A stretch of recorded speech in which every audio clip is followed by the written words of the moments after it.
ہوش ربا از قلم نائلہ طارق ایپیسوڈ 7۔ فیکٹری جانے کے بجائے اس نے امام صاحب سے ملنے کو ترجیح دی۔ وہ جلد از جلد ان سے مل کر اجوا کے شہر میں آمد کے وقت سے لے کر اب تک پیش آنے والے محیر العقول واقعات ان کے گوشے گزار کر کے اپنی الجھنیں سلجھانا چاہتا تھا۔ امام صاحب اس کے روحانی استاد تھے۔ بہت دھیرے دھیرے وہ اس کی تربیت کر رہے تھے۔ بہت کچھ اسے سیکھنے کو ان سے مل رہا تھا اور آگے بھی ملنا تھا۔ اس طرف سے وہ مطمئن تھا کہ اجوا کسی مخلوق کے زیر اثر نہیں، مگر کچھ تو تھا اس کے پاس جو عقل کو دنگ کر دیتا تھا، جو بہت ہی غیر معمولی تھا۔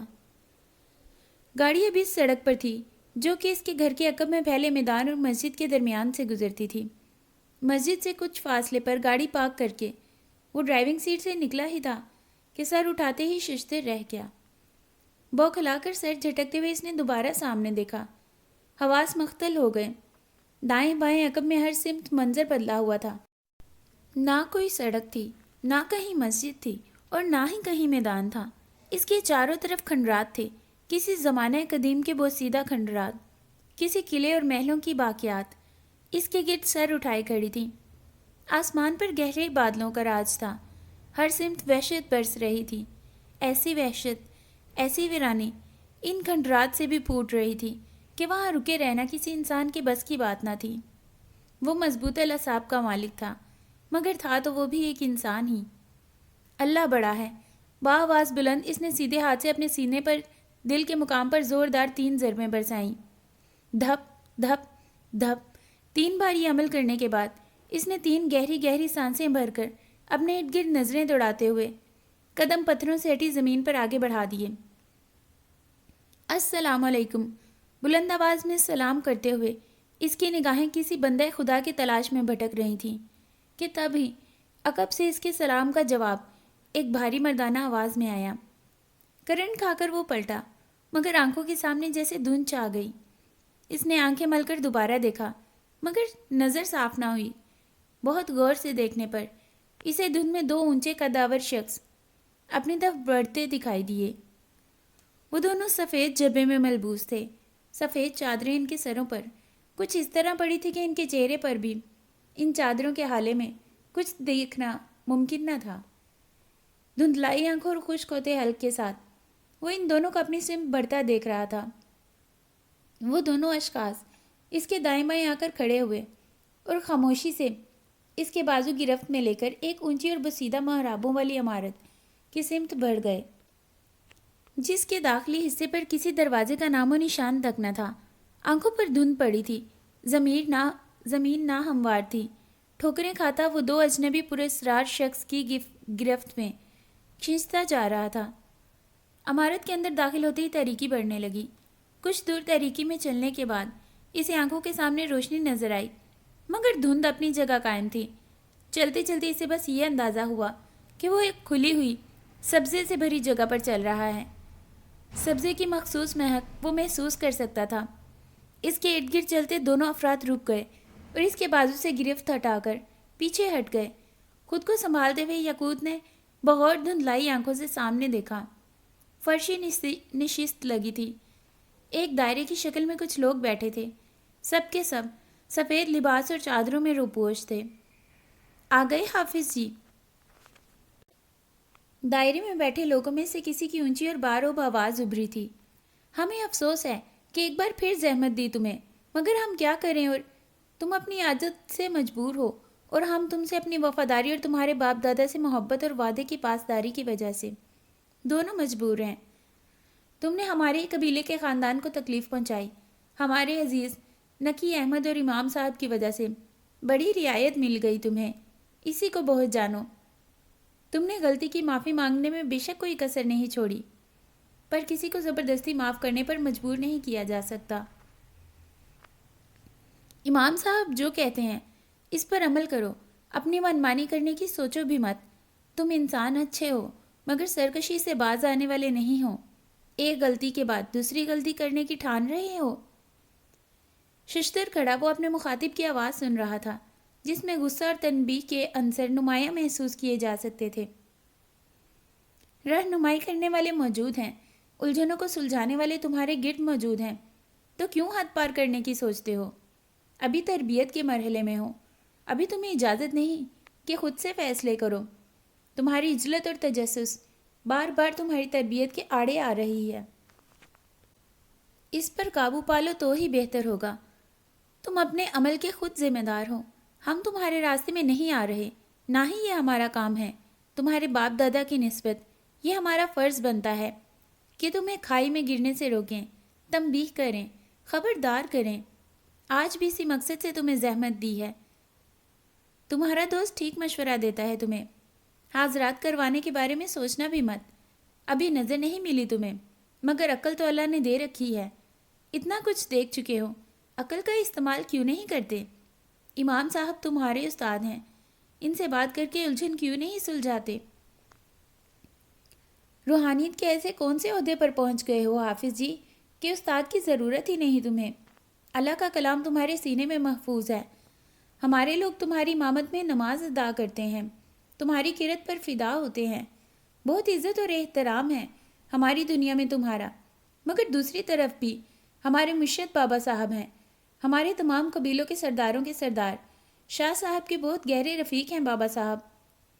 جس پر حاضرات کروانے کا سوچ رہے ہو حافظ جی، وہ بابا صاحب کی عزیز ترین شاگرد ہے۔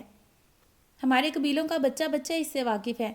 بابا صاحب تک تمہارے اس ارادے کی بھنک بھی پہنچی تو ان کی ناراضگی کا مطلب سیدھا سیدھا شاہ صاحب کے غیظ و غضب کو آواز دینا ہے۔ پھر امام صاحب بھی تمہارے لیے کچھ نہیں کر سکیں گے۔ ہمارے جرگے میں شاہ صاحب کا فیصلہ ہی حرف آخر ہوتا ہے۔ جس قدر سمجھایا ہے سمجھ جاؤ، جتنا بتایا گیا ہے اس پر عمل کرو۔ ہماری نصیحت اور تنبیہ کو گرہ سے باندھ لو۔ ایک ہی جست میں منزل نہیں طے کر لی جاتی۔ تھوڑا صبر تحمل رکھو، معاملات میں سرکشی سے اجتناب کرو۔ آئندہ بھی اگر حاضرات کروانے کا خیال ذہن میں کہیں آئے تو یہ سوچ لینا تمہاری حاضری پہلے لگے گی جیسے ابھی لگ گئی، مگر اگلی حاضری اتنی نرم نہیں ہوگی۔ ہماری بات ختم ہو گئی، اب تم جا سکتے ہو۔ اور ہاں، اپنے میاں جی کو ہمارا سلام دینا، بہت شفقت کرتے ہیں تم پر، چہیتے ہو ان کے۔ ان سے پوچھ لینا، ہم بھی کوئی دشمن نہیں تمہارے۔ اب جاؤ، اللہ نگہبان۔ وہ ساکت کھڑا تھا، کسی پتھر کی طرح، اپنی صفائی میں کچھ کہنا چاہتا تھا، بہت کچھ پوچھنا بھی چاہتا تھا، مگر اس کی آواز بند کر دی گئی تھی۔ اسے بس سننے کے لیے، خبردار کرنے کے لیے بلایا گیا تھا۔ ایک بار پھر اس کے بازوؤں کو گرفت میں لے لیا گیا۔ وہی دونوں شخص اسے تھام کر واپس اس جانب بڑھ گئے، جہاں چند قدم چلنے کے بعد یکدم تاریکی گہری ہو گئی۔ اس کے دماغ میں جیسے شعلے بھڑک رہے تھے۔ اسے محسوس ہوا اس کے بازوؤں پر کوئی گرفت نہیں، وہ آزاد ہے۔ تبھی ٹھوکر لگی، خود کو سنبھالتے ہوئے سیدھا ہوا اور اچانک تیز روشنی نے اسے آنکھوں پر ہاتھ رکھنے پر مجبور کر دیا۔ ہوا اور سورج کی روشنی اور اس کی حدت کو محسوس کرتے ہوئے اس نے اپنی آنکھوں سے ہاتھ ہٹایا اور چند لمحوں کے لیے دنگ رہ گیا۔ وہ مسجد کے قریب اپنی گاڑی کے قریب کھڑا تھا۔ سامنے میدان اور اس کا گھر، سب کچھ اپنی جگہ پر موجود تھا۔ ہر منظر وہی تھا جو اس کی گاڑی سے اترنے سے پہلے تک تھا۔ بس فرق صرف یہ تھا کہ وہ خود سرد موسم کے باوجود پسینے میں شرابور تھا، رگوں میں خون ابل رہا تھا، دماغ کھول رہا تھا، خود کو سنبھالنے کی کوشش بیکار تھی۔ ایک زوردار ٹھوکر اس نے گاڑی کے دروازے پر ماری، دوسری اور پھر تیسری، مگر اشتعال بڑھتا ہی جا رہا تھا۔ چوتھی ٹھوکر برسانے کے بعد وہ پانچویں کی تیاری کر رہا تھا کہ اب عقب سے ابھرتے اپنے نام کی سخت آواز پر اسے رکنا پڑا، مگر اس نے امام صاحب کی طرف نہیں دیکھا جو مسجد کی بیرونی سیڑھیوں پر موجود تھے۔ یاقوت، تم نے سنا نہیں؟ یہاں آؤ۔ اس پر ان کے سخت تنبیہی لہجے پر وہ ان کی جانب دیکھے بغیر سیڑھیوں کے نزدیک آ رکا۔ اس کا چہرہ کسی شدید غم و غصے سے سرخ اور تمتما رہا تھا۔ شدت ضبط سے گردن کی رگیں ابھر آئی تھیں۔ غصے کو کم کرنے کی کوشش کرو، شاباش۔ اس کے کندھے کو تھپ تھپاتے ہوئے وہ زیر لب کچھ پڑھ بھی رہے تھے۔ دوسری جانب گہری گہری سانسیں بھرتے ہوئے اس نے سیدھا ہاتھ 3 بار سینے پر زوردار طریقے سے تھپ تھپا کر چند لمحوں کا توقف کیا اور پھر جھک کر اپنے جوتے اتارنے شروع کر دیے۔ سیدھے جا کر اچھی طرح وضو کرو، پھر بات کرتے ہیں۔ جاؤ جلدی، میں تمہارا انتظار کر رہا ہوں۔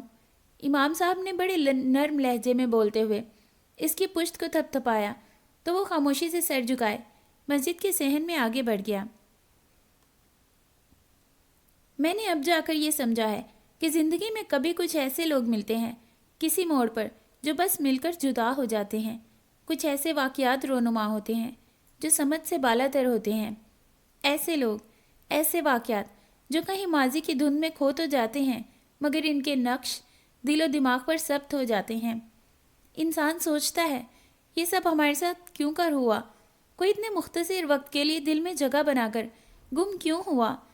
اس وقت کوئی جواب سجھائی نہیں دیتا، لیکن پھر ایک وقت ایسا آتا ہے جس میں آگاہی ملتی ہے کہ وہ مل کر کھو جانے والے وہ واقعات مستقبل میں کہیں کسی موڑ پر پیش آنے والے حالات سے اس وقت سے جڑے تھے۔ تب مصلحت سمجھ آنے لگتی ہے۔ ماضی میں کہیں کھو جانے والے مستقبل کے کسی موڑ پر کہیں نہ کہیں یہ سمجھا جاتے ہیں کہ ان کا ملنا، گم ہونا، واقعات کا وقوع پذیر ہونا بلا جواز اور بے مقصد نہیں ہوتا۔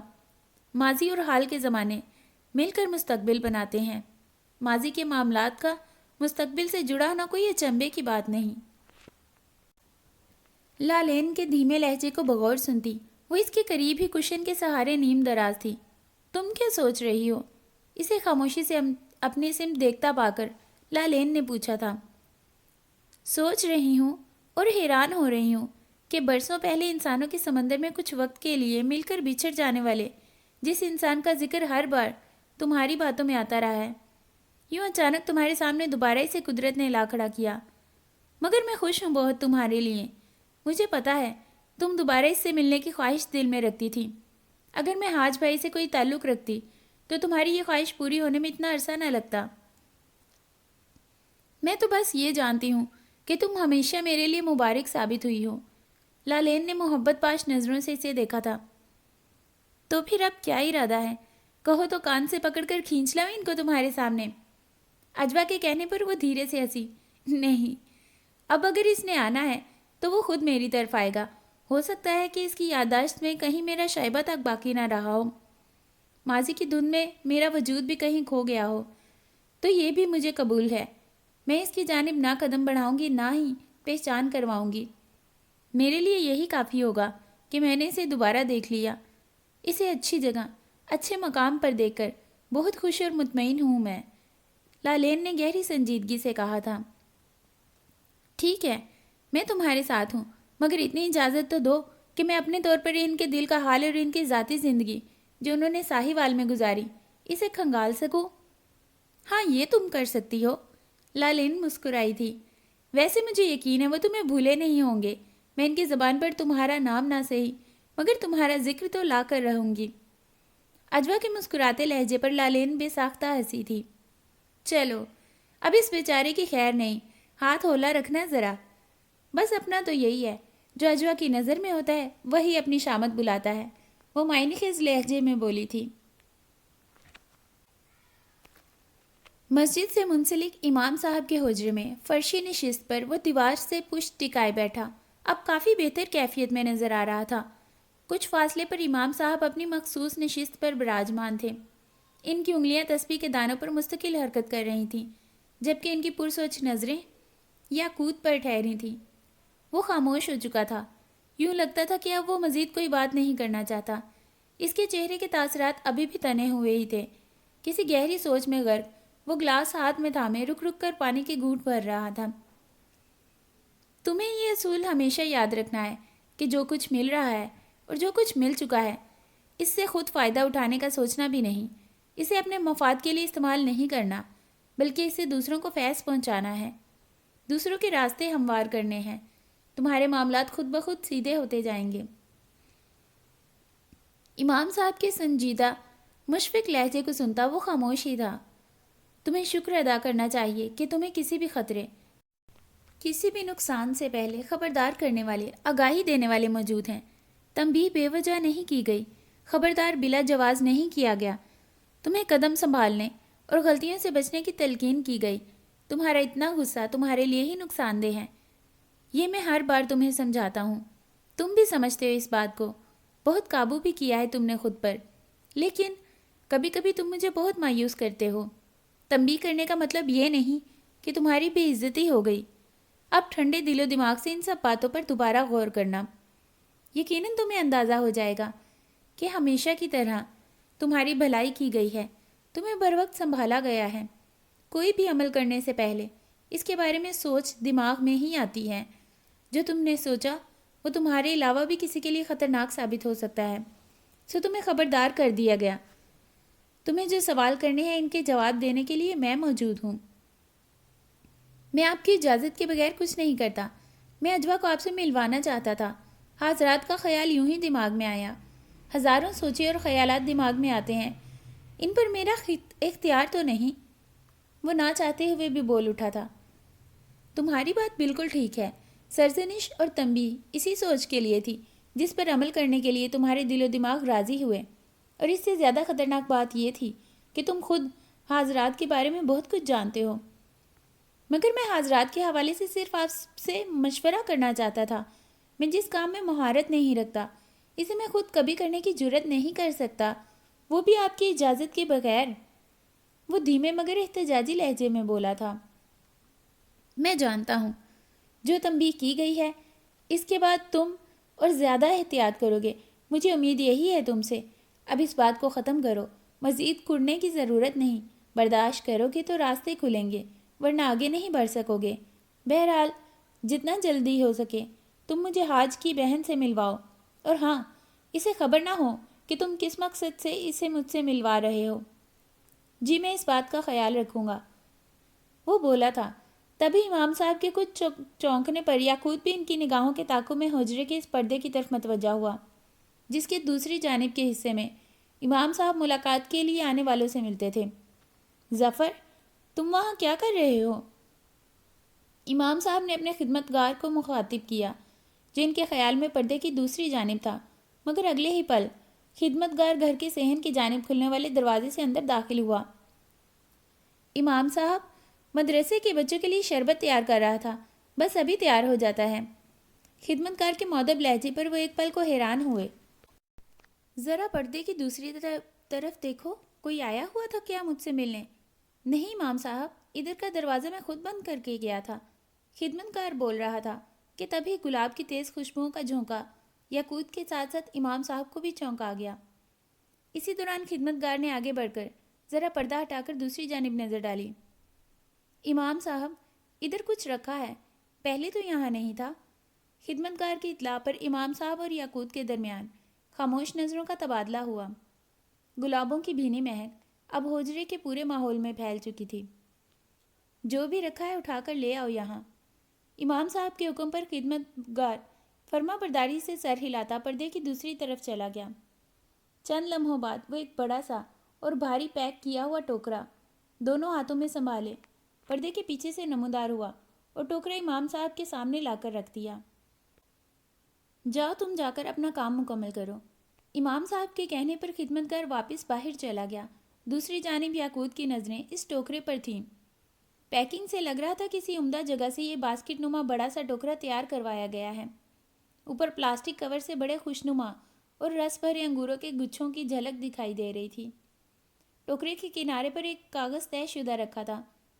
خاموشی سے وہ بغور امام صاحب کو دیکھ رہا تھا جو طے شدہ کاغذ کھول کر اس پر موجود تحریر پر نظر ڈالتے زیر لب مسکرائے تھے. کیا لکھا ہے اس میں؟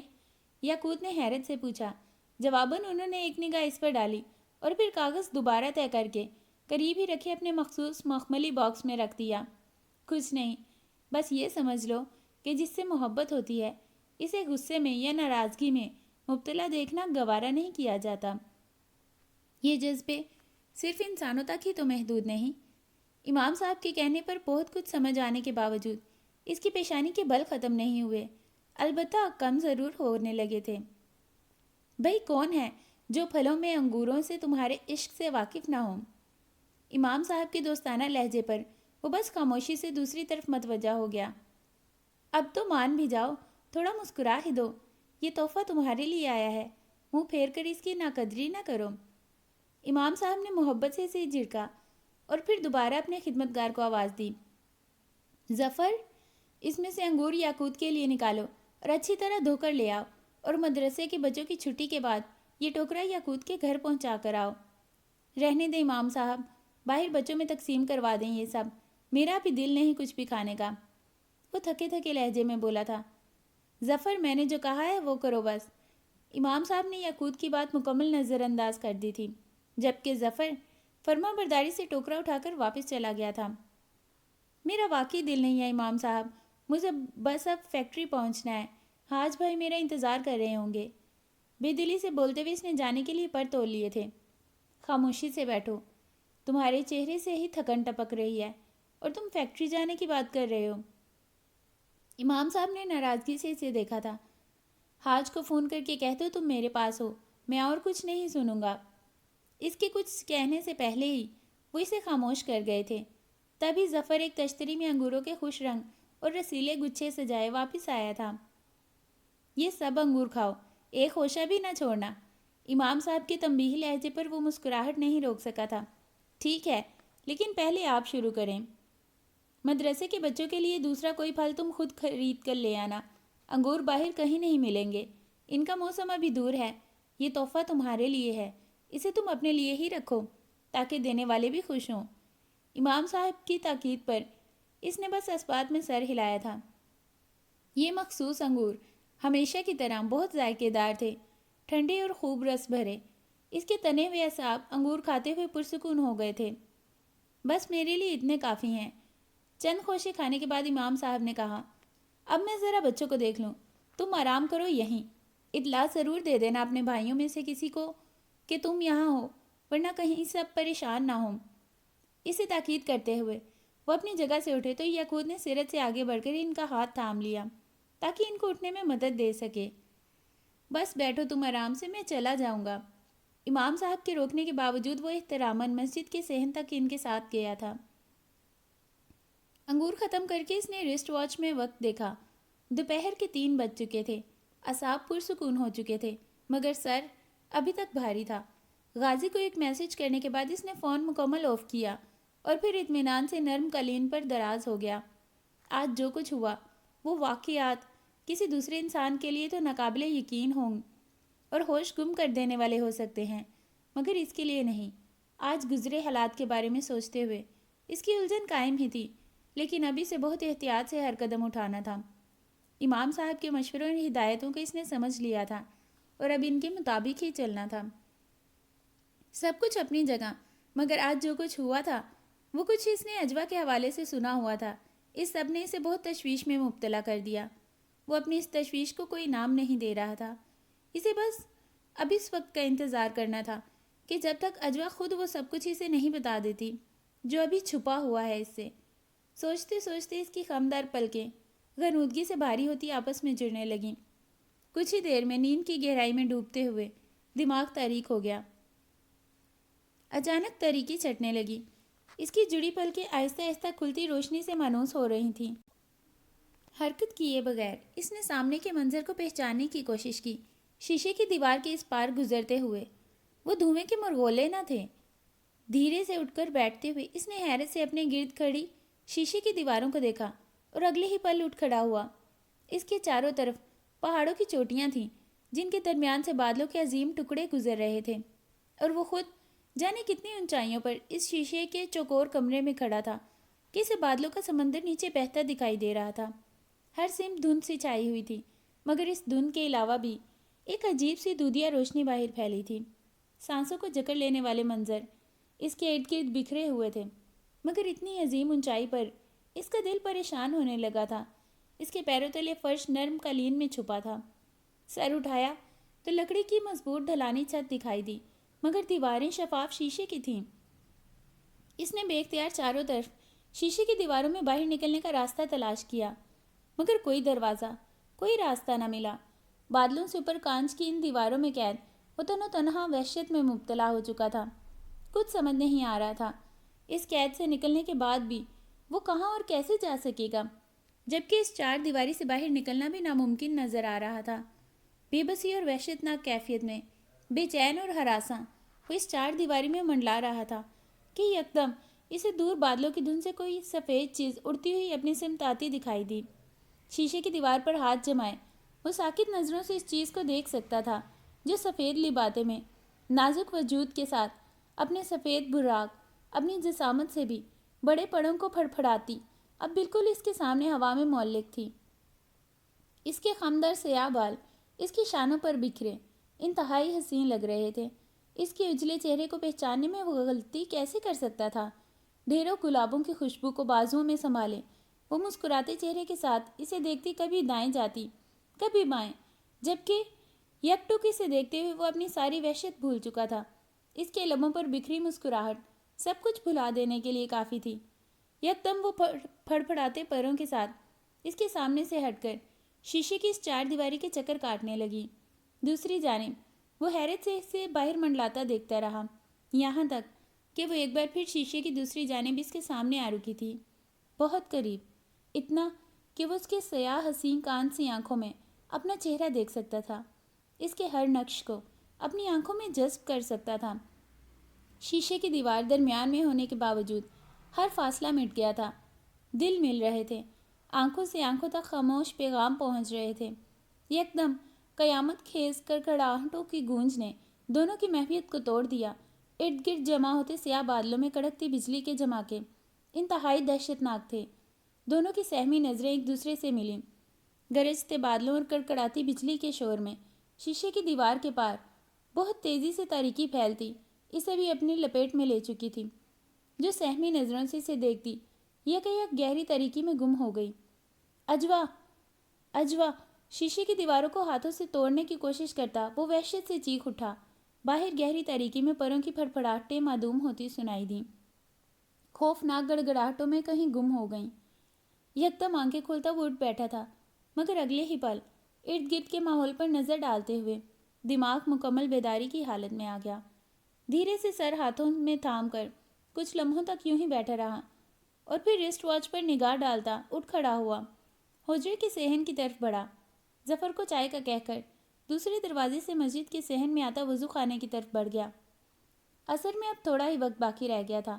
مسجد کے برآمدے میں امام صاحب کچھ لوگوں کے ساتھ بیٹھے نظر آ رہے تھے۔ امام صاحب نے کہا ہے کہ مؤذن صاحب اپنے گھر گئے ہوئے ہیں، عصر کی اذان کے لیے آپ آ جائیے گا۔ وضو کے دوران مسجد کے کاموں کے لیے مامور ایک لڑکے نے اسے پیغام دیا تھا۔ ہاں میں یہیں ہوں، تم ظفر سے کہو میری چائے باہر لے آئے۔ وضو سے فارغ ہو کر وہ دھیرے دھیرے قدم بڑھاتا مسجد کی بیرونی سیڑھیوں کی طرف آ گیا تھا۔ آسمان پر گہرے بادلوں کے ٹکڑے اپنے سفر کر رہے تھے۔ شام خاصی سرد مگر خوشگوار سی تھی۔ چائے کے ساتھ ظفر اس کا فون بھی لے آیا تھا۔ چائے کا پہلا سپ لیتے ہوئے اس کی نگاہ گھر کی سمت اٹھی۔ وہ غازی ہی تھا جو اپنی سمت آتا ہوا دکھائی دیا۔ سب خیریت تھی یہاں؟ اس سے کچھ فاصلے پر بیٹھتے ہوئے غازی نے بغور اسے دیکھا۔ جواباً اس بات میں سر ہلا کر یاقوت نے بقیہ چائے کا کپ غازی کو تھما دیا۔ بھائی بھی آ چکے ہیں یا ابھی فیکٹری میں ہیں؟ یاقوت نے اس سے سوال کیا جو چائے کی گھونٹ بھر رہا تھا۔ گھر میرے ساتھ ہی آئے ہیں کچھ دیر پہلے، اور آتے ہی انہوں نے اجوا کو فون کھڑکا دیا۔ اب سخت ٹینشن میں گھوم رہے ہیں۔ کیوں، کیا ہوا ہے؟ وہ چونکا تھا۔ آپ ہی کے روکنے کے باوجود انہوں نے اجوا سے واپس گھر آنے کا وقت پوچھ لیا۔ بس، بھڑک گئی وہ، ٹکا سے جواب دے دیا۔ اس نے کیا، جس نے آنا ہی نہیں، کل واپس آئے گی۔ یہ کہا اس نے؟ یاقوت نے حیرت و بے یقینی سے کہا۔ اور کیا، یہ جواب دے کر اس نے فون ہی بند کر دیا۔ حاج بھائی لگے ہیں اسے کال کرنے میں، وہ ان کی کال ہی ریسیو نہیں کر رہی۔ غازی مسکراتے ہوئے بتا رہا تھا۔ اسے گئے ہوئے ابھی چند گھنٹے ہی تو ہوئے تھے، تھوڑا صبر کر لیتے۔ اجوا سے ان کو کم از کم یہی جواب ملنا تھا۔ کوفت سے بولتے ہوئے یاقوت نے اپنا فون آن کیا تھا۔ اجوا کو کال کر رہے ہو؟ غازی کے سوال پر اس نے اس بات میں سر ہلایا۔ وہ شاید منتظر تھی، اس لیے تو یاقوت کی کال ریسیو کرنے میں اس نے بالکل بھی دیر نہیں کی تھی۔ ایک بات بتاؤ، کیا میں ان کی پابند ہوں؟ نہ اپنی مرضی سے کہیں جا سکتی ہوں، نہ اپنی مرضی سے واپس آ سکتی ہوں۔ ان کے احکامات ماننے کا ٹھیکہ اٹھایا ہوا ہے کیا میں نے؟ وہ ہوتے کون ہیں مجھے یہ بتانے والے کہ مجھے گھر واپس کس وقت آنا ہے اور کس وقت نہیں؟ وہ جو پہلے ہی غصے میں بھری تھی، یاقوت کی آواز سنتے ہی پھٹ پڑی تھی۔ اجوا، یہ ان کی عادت ہے، وہ ہم تینوں بھائیوں کے باہر آنے جانے کی خبر ضرور رکھتے ہیں، مگر یہ حکم کسی پر مسلط نہیں کرتے، وہ بس اپنی تسلی کے لیے سوال کرتے ہیں۔ انہوں نے ہم میں سے کسی کو پابند نہیں بنا رکھا۔ جو بھی ہے، میں ان کو بتا چکی ہوں کہ میرے ساتھ یہ سب نہیں چلے گا۔ اجوا اپنی مرضی کی مالک ہے۔ یاقوت کی بات کاٹتی وہ بھڑکتے لہجے میں ہی بولی تھی۔ میں ان کی طرح منہ چھپا کر بھاگنے نہیں لگی کہیں جو بار بار کال کر رہے ہیں۔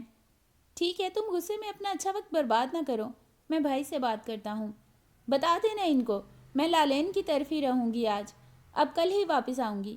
اللہ حافظ۔ اپنی سنا کر اس کی کچھ سنے بغیر وہ رابطہ منقطع کر گئی تھی۔ کیا ہوا؟ بھائی کی بہن نے تمہیں بھی ٹکا سے جواب دے مارا؟ غازی نے مسکراتے ہوئے پوچھا۔ مجھے ٹکا سے جواب دینے والا بھی پیدا نہیں ہوا بیٹے، وہ غازی کو خشمناک نگاہوں سے دیکھتا ہوا بولا۔ آج کی ہی تاریخ میں اسے گھر واپس لا کر دکھاؤں گا۔ سوچ لو، خصوصیات تو اس میں ہیں ڈائن والی، بھیڑ گئی تو جان کے لالے پڑ جائیں گے۔ غازی کے معنی خیز لہجے پر وہ مسکرایا تھا۔ جان کی پرواہ کسے ہے، مت بھولو، ڈائن کو جنگل سے پکڑ کر گھر لے آیا تھا میں، دوبارہ بھیڑنے کا تو میں خود موقع ڈھونڈ رہا ہوں۔ کہو تو تمہارے لیے تمہارے والی ڈائن سے بھی بھیڑ جاؤں؟ ہاتھ باندھے کھینچی چلی آئیں گی محترمہ۔ مسکراتی نظروں سے یاقوت نے اسے دیکھا، جو جھیمپی مسکراہٹ کے ساتھ ناک پر سے مکھی اڑانے والے انداز میں ہاتھ جھٹکتا دوسری طرف متوجہ ہو گیا۔ چلو میں جاتا ہوں، اذان مجھے ہی کہنی ہے۔ غازی کے شانے کو تھپ تھپا کر وہ جانے کے لیے اٹھ گیا۔ چند لمحوں تک وہ مسجد کے اندر جاتے یاقوت کو دیکھتا رہا، اور پھر گہری سانس بھر کر گردن واپس موڑتے ہوئے میدان پر سایہ فگن اودے بادلوں پر نظر جما دی۔ خنک شام کے رنگوں میں اسے اداسی کی زردی گھلتی دکھائی دے رہی تھی۔ یادوں کے بھی اپنے ہی الگ رنگ ڈھنگ ہوتے ہیں، کچھ اتنے خوشکن ہوتی ہیں کہ باہر کے ہی نہیں اندر کے موسم کو بھی موسم بہارا بنا دیتی ہیں، اور کچھ یادیں اتنی دل آزار ہوتی ہیں کہ اداسیوں کے سائے اندر ہی نہیں باہر بھی ہر سمت پھیل جاتے ہیں۔ ہلکی پھلکی باتوں کے درمیان رات کا کھانا کھایا جا رہا تھا، مگر حاج بے انتہا سنجیدہ اور خاموش تھے۔ ان کی بے چینی سے سبھی واقف تھے کہ رات کے 9 بج چکے تھے، اور یاقوت کی یقین دہانی کے باوجود اب تک گھر واپس آنے کے لیے اجوا نے کال نہیں کی تھی۔ اس کی کال کے انتظار میں حاج نے کھانا بھی ٹھیک سے نہیں کھایا، ہاتھ کھینچ لیا تھا۔ حاج آپ کھانا تو ٹھیک سے کھائیے، اتنا کیوں اجوا کو خود پر سوار کر لیا ہے آپ نے؟ وہ ناسمجھ بچی نہیں ہے، اپنے فیصلے خود کرنا جانتی ہے۔ بمشکل ناگواری چھپائے یمنا بولے بغیر نہ رہ سکی تھی۔ وہ ہوگی سمجھدار، اپنی مرضی کی مالک، لیکن اب وہ میری ذمہ داری ہے۔ پہلے کی بات اور تھی، اسے کوئی روکنے ٹوکنے والا نہیں تھا، لیکن اب وہ میری سرپرستی میں اس گھر میں ہے۔ اسے ان تمام اصولوں کے مطابق چلنا ہوگا جن پر گھر کے تمام افراد چلتے ہیں۔ اسے سیکھنا ہوگا ایک خاندان کے درمیان رہتے ہوئے کس حد تک اپنی بات منوانی ہے اور کس حد تک ماننی ہے۔ ہاتھ سخت برہم لہجے میں بولے، جبکہ یاقوت، غازی اور یزدان خاموشی سے انہیں سن رہے تھے۔ بات ان کی غلط بھی نہیں تھی، پر یمنا کو شوہر کی اتنی بے چینی، وہ بھی اجوا کے لیے، برداشت کرنی مشکل ہو رہی تھی۔ جن لوگوں سے میں واقف نہیں، ان کے گھر میں رات رکنے کی اجازت میں کیسے دے سکتا ہوں اسے؟ میرے لیے لالین کو جاننا کافی نہیں، وہ گھر اس کی بہن بہنوئی کا ہے، اس کے ماں باپ کا نہیں۔ ہوں گے وہ اچھے شریف لوگ، مگر اس کا مطلب یہ تو نہیں کہ میں اپنی بہن کو آنکھیں بند کر کے ان کے سہارے چھوڑ دوں۔ اجوا چند گھنٹوں کے لیے بھی باہر کہیں جائے گی تو مجھے خبر کیے بغیر نہیں جائے گی، یہ بات آپ اسے سمجھا دیجیے گا۔ وہ تو کہہ چکی ہے کہ اسے آپ کی کیا کسی کی بھی اجازت کی ضرورت نہیں۔ یمنا کے طنزیہ لہجے پر یاقوت نے انہیں دیکھا تھا۔ وہ نادان ہے، یہ کہہ سکتی ہے، مگر میری عقل گھاس چرنے نہیں گئی ہے۔ حاج نے ناگواری سے بیوی کو دیکھا تھا۔ یاقوت بھائی، مجھے اجوا کی دوست کے گھر کا ایڈریس دیں، دونوں سہیلیوں کو اپنے گھر لے آتا ہوں، رات بھر بیٹھ کر گپیں ہی تو مارنی ہیں دونوں نے، ہماری آنکھوں کے سامنے رہیں گی دونوں، ان کا بھی بھلا ہو جائے گا اور اپنا بھی۔ غازی کی تمسخرانہ مسکراہٹ پر یزدان نے زبان دانتوں تلے دبا کر چور نظروں سے سب کو دیکھا۔ حسب توقع ناگوار نظروں کا مرکز وہ بنا ہوا تھا۔ تم منہ بند کر کے کھانا نہیں کھا سکتے؟ یمنا نے کچا چبا جانے والے لہجے میں یزدان سے کہا تھا۔ قیامت تک ایسا نہیں کر سکتا آپی، میری کیا اوقات اور کس میں اتنی طاقت ہے کہ قدرت کا نظام بدل ڈالے؟ یزدان کے حیران پریشان انداز پر یاقوت مسکراہٹ ضبط کرتا حاج کی طرف متوجہ ہوا، جو ایک بار پھر وال کلاک پر نظر ڈالتے پہلو بدل رہے تھے۔ بھائی، اب اچھی طرح اندازہ ہو رہا ہوگا آپ کو، لہو خشک کرنے کے لیے ایک بہن ہی کافی ہے۔ یاقوت کی سنجیدگی پر یمنا کے تیور چڑھے تھے۔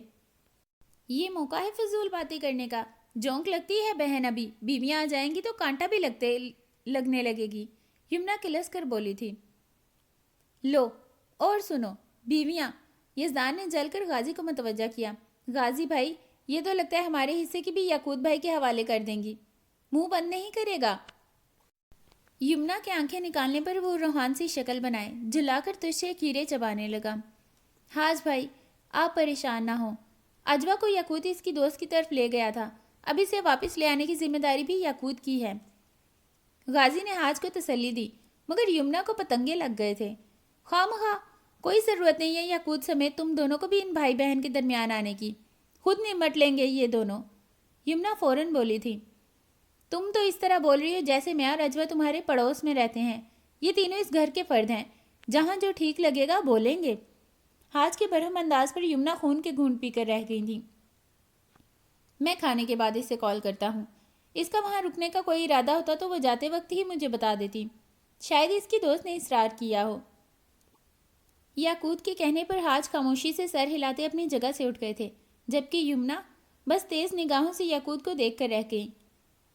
ٹیرس کی کھلی فضا میں آ کر چند لمحوں تک باؤنڈری پر ہاتھ ٹکائے وہ گھر کے بچوں کو بھاگتے دوڑتے دیکھتا، کچھ سوچتا رہا، اور پھر فیصلے کن انداز میں گہری سانس بھر کر فون کی طرف متوجہ ہوا۔ اجوا 10 بج چکے ہیں اور میں ابھی تک تمہاری کال کا ہی انتظار کر رہا ہوں۔ وہ یوں شکوہ کر رہا تھا جیسے اس کے فیصلے سے آگاہ ہی نہ ہو۔ یاقوت، میں شام کو ہی بتا چکی تھی کہ میں کل آؤں گی، تم یہ بات حاج بھائی کو سمجھا کیوں نہیں دیتے؟ انہوں نے مجھ سے کچھ نہیں کہا، میں نے خود تمہیں کال کی ہے، وہ درمیان میں بول اٹھا تھا۔ حاج بھائی پریشان ہیں تمہاری اس اچانک رکنے کے فیصلے کو سن کر، بات کسی سیدھیاں آنا کی نہیں ہے، ہم ایک بھرے پڑے خاندان کے درمیان رہتے ہیں، کوئی بہت قریبی رشتہ دار ہو وہاں بھی ہمارے گھر کی لڑکیوں کو جا کر رکنے کی اجازت مشکل سے ملتی ہے، یہاں لڑکیوں کا اس طرح تنہا دوستوں کے گھر جا کر رہنا پسند نہیں کیا جاتا۔ تمہیں ابھی اس گھر میں آئے زیادہ وقت نہیں گزرا ہے، مگر میں جانتا ہوں یہاں بہت سی چھوٹی چھوٹی باتوں کا خیال رکھنا پڑتا ہے، بہت محتاط رہنا پڑتا ہے۔ یوں بھی اگر تم میری رائے پوچھو گی تو مجھے بھی تمہارا وہاں رکنا مناسب نہیں لگ رہا۔ تم پہلی بار اپنی دوست کے گھر گئی ہو، بلکہ وہ اس کی بہن کا گھر ہے، پہلے سے تمہارا ان کے گھر یا ان کا ہماری طرف آنا جانا ہوتا تو بات اور ہوتی۔ میں تم سے وعدہ کرتا ہوں اگلی بار تم اپنی دوست کی طرف رکنا چاہو گی تو میں خود بھائی سے کہوں گا کہ وہ تمہیں نہ رکیں، لیکن ابھی وہاں رکنے کا فیصلہ بدل دو، یہ میری ریکویسٹ ہے، مجھے امید ہے تم مجھے مایوس نہیں کرو گی۔ اس کے گمبھیر لہجے کو سنتی دوسری طرف سے وہ فوری طور پر کچھ بول نہ سکی، اور تمہیں پتہ نہیں یقین آئے یا نہ آئے مگر یہ سچ ہے، تم نہیں ہو تو گھر میں رونق کی نظر نہیں آ رہی، کھانے کی ٹیبل پر ذرا کچھ اچھا نہیں لگ رہا تھا۔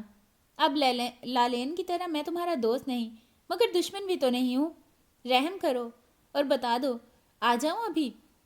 ٹھیک ہے آ جاؤ، وہ خفت بھرے لہجے میں ہی بولی۔ مہربانی جناب، بس ابھی حاضر ہوا، وہ مسکراتے لہجے میں بولا۔ سوالیہ نظروں سے حاج نے اسے دیکھا جو تیز قدموں سے برآمدے میں آیا تھا۔ غازی، تمہاری گاڑی کی چابی دو ذرا۔ حاج کے ساتھ ہی کھڑے غازی نے اس کی عجلت پر حیران ہوتے ہوئے چابی سے تھما دی۔ میں اجوا کو پک کرنے جا رہا ہوں۔ وہ جاتے جاتے رک کر حاج کی طرف متوجہ ہوا۔ آپ کی اس سے جو بھی بات ہوئی تھی اسے بھول جائیں، اب وہ آئے گی تو کوئی سوال جواب نہ شروع کیجیے گا ورنہ خواہ آپ کو ٹینشن ہوگی، اس نے جیسے سمجھایا تھا۔ نہیں کچھ کہوں گا میرے باپ، بس جا کر اسے لے آؤ۔ حاج کے عاجز آ جانے والے انداز پر غازی نے بے ساختہ مسکراتے ہوئے یاقوت کو دیکھا جو خجل سا ہوتا پارکنگ کی طرف بڑھ گیا تھا۔ بغور وہ اسے دیکھ رہا تھا جو لالین کے ہمراہ گیٹ سے نمودار ہوتی حسب توقع خراب موڈ میں ہی دکھائی دے رہی تھی۔ یاقوت، آپ نے بھی ساتھ نہیں دیا نا، سمجھا لیتے حاج بھائی کو، میں کتنی خوش تھی اجوا کے رکنے پر، اتنا وقت تو ہمارا بوتیک پر ہی گزر گیا، اتنی باتیں کرنی تھی جو رہ گئی۔ لالین کی شکایت پر وہ مسکرایا تھا۔ بس اس بار کے لیے معذرت، اب دوبارہ جب یہ آئے گی تو ایک نہیں 2 دن کے لیے روک لیجئے گا، یہ میرا درد سر ہے کہ مجھے دوبارہ کب آنا ہے، رکنا بھی ہے یا نہیں، ابھی چلیں۔ اجوا کے خشمگین لہجے پر وہ بس اسے دیکھ کر رہ گیا۔ ونڈ سکرین سے نگاہ ہٹا کر یاقوت نے اسے دیکھا جو خاموشی سے باہر گزرتے منظر دیکھ رہی تھی اور یقیناً بات کرنے کے موڈ میں نہیں تھی۔ گاڑی کے خاموش ماحول میں اس کے آرائشی زیورات کی وقتاً فوقتاً ابھرتی مدھم کھنکھناہٹیں سماعتوں کو بہت بھلی لگ رہی تھیں۔ اجوا، ناراض ہو؟ نہیں، میں کیوں ناراض ہونے لگی؟ مگر تمہیں ہونا چاہیے ناراض، اور تم ہو بھی۔ یہ بھی جانتا ہوں کہ مجھ سے بھی ہے ناراضگی، ہے نا؟ یاقوت نے مسکراتی نگاہ اس پر ڈالی جو مستقل باہر منہ پھیرے دیکھ رہی تھی۔ بے فکر رہو، میں خود سے ہی ناراض ہوں بس۔ کوئی بات نہیں اجوا، چھوٹی چھوٹی باتوں پر یوں دل چھوٹا نہیں کرتے جو لوگ ہماری پرواہ کرتے ہیں۔ کبھی کبھی ان کی خوشی کے لیے خود کو ناراض کرنا پڑتا ہے۔ اس کے نرم لہجے پر وہ ایک نگاہ سے دیکھ کر رہ گئی۔ اچھا یہ بتاؤ، آئس کریم چلے گی؟ نہیں، کھانا دیر سے کھایا، آئس کریم کی گنجائش نہیں۔ میٹھے پان پسند ہیں؟ ہرگز نہیں، میرے سامنے پان کا ذکر بھی نہ کرنا، سخت چڑ ہے مجھے پان سے اور پان کھانے والوں سے۔ وہ جھرجھری لے کر بولتی سے حیران کر گئی۔ تمہیں واقعی میٹھے پان اتنے ناپسند ہیں؟ ہمارے گھر میں تو ہر خوشی کے موقع پر بطور خاص سب لڑکے لڑکیاں گاڑیوں میں بھر کر شہر کی ایک مشہور و معروف پان شاپ پر پہنچ جاتے ہیں۔ شادی کی تقریب ہو تو ولیمے کے مہمانوں کی رخصت ہوتے ہی سب دلہا دلہن سمیت آدھی رات میں اس پان شاپ پر جمع ہو جاتے ہیں۔ سب کے لیے دلہا دلہن اپنی جیب سے پان خریدتے ہیں۔ سمجھو یہ شادی کی رسوم میں سب سے آخری رسم ہے۔ تمہیں بھی میٹھے پان کھانے پسند ہیں؟ اجوا کے ہول کر پوچھنے کے انداز پر وہ ایک پل کے لیے گڑبڑایا تھا۔ نہیں، بالکل نہیں۔ مجھے دیکھ کر لگتا ہے کبھی میں نے میٹھا پان گلقند سے بھرا خوشبودار پان کبھی زندگی میں کھایا ہو؟ پان بھی کوئی کھانے کی چیز ہے؟ اچھے خاصے بندے کا امیج خراب ہو کر رہ جاتا ہے۔ شکر ہے کہ تمہیں میٹھے پان کا شوق نہیں۔ بس اب اس موضوع پر اور کچھ نہ کہنا، طبیعت گھبرا رہی ہے میری۔ وہ ایک بار پھر جھرجھری لے کر رہ گئی تھی، جبکہ یاقوت نے ایک خشمگین نگاہ ضرور اس پر ڈالی تھی۔ بدذوق لڑکی، وہ زیر لب بڑبڑا کر رہ گیا تھا۔ باہر گزرتی اونچی عمارتوں پر نظر ڈالتے ہوئے وہ چونک کر یاقوت کی طرف متوجہ ہوئی، اور پھر وہ شخص اس کی نظروں میں آیا جو چمکتا سیاہ ریوالور ونڈو کے کنارے پر بجاتا یاقوت کو گاڑی روکنے کا حکم بڑے غیظ و غضب میں دے رہا تھا۔ وہ جانے کتنے تھے، مگر سب ایک کھٹارے سے پرانی ٹیکسی میں سوار گاڑی کو اوورٹیک کرنے کی کوشش میں چیختے مغلظات بک رہے تھے۔ گھبرا کر اجوا نے یاقوت کو دیکھا جو نہ صرف خود پرسکون تھا بلکہ اسے بھی شانت رہنے کا اشارہ دیا۔ بالآخر سڑک کے ایک کنارے پر یاقوت نے گاڑی روک دی۔ گاڑی کے راستے میں رکتی ٹیکسی سے اترتے 4 افراد پیشہ ور مجرم ہی دکھائی دے رہے تھے۔ شیشہ نیچے کرو ہیرو۔ ریوالور سے لیس ایک ہاتھ آدھے کھلے شیشے سے اندر آیا۔ ریوالور کا رخ اجوا کی ہی جانب تھا۔ اس سے پہلے کہ وہ اپنی چوڑیاں اتارنا شروع کرتی، شانت بیٹھے یاقوت نے اس شخص کے حکم پر عمل کرتے کرتے یکدم جانے کس رخ سے اس کا ہاتھ موڑا تھا، کس کی بھیانک اذیتناک چیخوں پر اجوا کا دل اچھل کر حلق میں آ گیا۔ ریوالور پہلے اس شخص کی گرفت سے نکل کر اجوا کے گھٹنوں سے ٹکراتا نیچے پیروں میں جا گرا۔ دوسری جانب برق رفتاری سے گاڑی سے اترتے یاقوت نے رکے بغیر خود پر چڑھے آتے دوسرے بندے کی خبر لی۔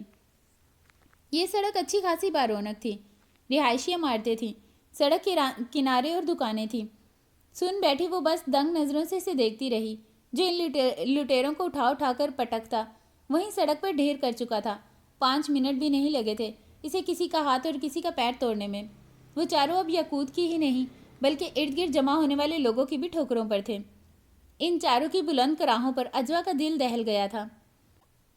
یکدم اپنے پیروں پر پڑے ریوالور کا خیال آتے ہی وہ فرنٹ سیٹ سے اتر گئی۔ تب پولیس وین ہجوم کے قریب آ رکی۔ اس کی ہمت نہیں ہوئی تھی کہ غصے میں بھڑکتے یاقوت کو اپنی طرف متوجہ کرتی۔ اس کے لیے مشکل ہو رہا تھا یاقوت کو پہچاننا۔ پہلی بار جب اس سے ملی تھی تو وہم گمان بھی نہیں کر سکتی تھی کہ وہ اس روپ میں بھی کسی سے کبھی اسے دیکھ سکتی ہے، لیکن اب دیکھ رہی تھی۔ اگلے چند لمحوں میں اس نے یاقوت کو اپنی طرف متوجہ ہوتے دیکھا۔ اس کا چہرہ اشتعال میں اب بھی لال بھبوکا ہو رہا تھا اور اس کی آنکھیں خون رنگ ہو رہی تھیں۔ چہرے کے تاثرات میں ایسی سنگلاخ چٹانوں جیسی سختی تھی کہ اجوا کا سارا اعتماد ہوا میں اڑ گیا۔ آخر اس کی سب ذمہ داری وہی اسی کی تو تھی، نہ وہ اپنے شوق میں زیورات کا بہتری استعمال کر کے باہر نکلتی اور نہ ہی ان کے لشکاری چور لٹیروں کو ان کے گاڑیوں کے تعاقب میں لے آتے۔ خود کو خطرے میں کیوں ڈالا؟ ان کے پاس دوسرے ہتھیار بھی تو ہو سکتے تھے۔ میں دے رہی تھی سب زیور، ان کی ہڈیاں توڑنے کی کیا ضرورت تھی؟ وہ لڑکھڑاتے لہجے میں بولتی، اس کی سرخ آنکھوں میں دیکھ نہ سکی۔ میں نے تو صرف ان کی ہڈیاں توڑی ہیں، تمہارے زیور چھین کر لے جاتے تو چاروں کے چاروں جان سے جاتے۔